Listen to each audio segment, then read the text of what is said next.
Hello, ഈ വീഡിയോയിൽ കാണുന്ന 30 കുഞ്ഞുങ്ങൾ ഇൻക്യുബേറ്ററിൽ വിരിഞ്ഞാണ് കേട്ടോ. ബാക്കിയുള്ള 10 കുഞ്ഞുങ്ങൾ ഈ കോഴിയമ്മയ്ക്ക് അടവെച്ചിട്ട് വിരിഞ്ഞതാണ് കേട്ടോ. അങ്ങനെ 2 കുഞ്ഞുങ്ങളെയും കൂടെ ഇപ്പോൾ ഈ കോഴിയമ്മ നോക്കുന്നുണ്ട്. നമ്മൾ ഇൻക്യുബേറ്ററിൽ വിരിഞ്ഞ കുഞ്ഞുങ്ങളെ ഈ അമ്മക്കോഴിയുടെ കൂടെ ഒന്ന് വെച്ച് കൊടുത്തതാണ് കേട്ടോ. അവൾ നോക്കുമോ എന്നറിയാൻ വേണ്ടിയിട്ട്. പക്ഷേ കോഴിക്കുഞ്ഞുങ്ങളെ കൊത്തുന്നൊന്നുമില്ല. കോഴിക്കുഞ്ഞുങ്ങളെയൊക്കെ തൻ്റെ മറ്റുള്ള കുഞ്ഞുങ്ങളെ കൂടെയൊക്കെ നന്നായിട്ട് നോക്കുന്നുണ്ട് കേട്ടോ. പക്ഷേ 40 കുഞ്ഞുങ്ങൾക്ക് ഒന്നിച്ച് ചൂട് നൽകാനൊന്നും ഈ ഒരു അമ്മക്കോഴിക്ക് കഴിയില്ല. അതുകൊണ്ട് തന്നെ നമ്മൾ ഒരു ലൈറ്റും കൂടെ വെച്ച് കൊടുത്തിട്ടുണ്ട് കേട്ടോ. ബാക്കിയുള്ള കാര്യങ്ങളൊക്കെ ഈ കുഞ്ഞുങ്ങൾ ഈ അമ്മക്കോഴിയിൽ നിന്ന് പഠിച്ചോളും.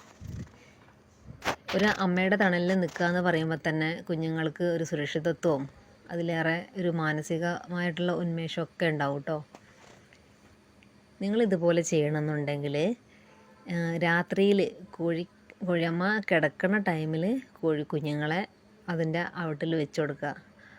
അങ്ങനെ ആവുമ്പോൾ ചിലപ്പോൾ കോഴി കുഞ്ഞുങ്ങളെ അക്സെപ്റ്റ് ചെയ്തെന്ന് വരും. ചിലപ്പോൾ ചില കോഴികൾ കൊത്തിയാട്ടിയെന്നും വരും കേട്ടോ. ഓക്കേ, നിങ്ങൾ ഇതുപോലെയൊക്കെ ഇൻക്യുബേറ്ററിൽ കുഞ്ഞുങ്ങൾ വിരിയിക്കുകയാണെങ്കിൽ ഇതുപോലെ ഒരു അമ്മക്കോഴി ഉണ്ടെങ്കിൽ ഇങ്ങനെയൊക്കെ ഒന്ന് ചെയ്ത് നോക്കുന്നത് നന്നായിരിക്കും കേട്ടോ.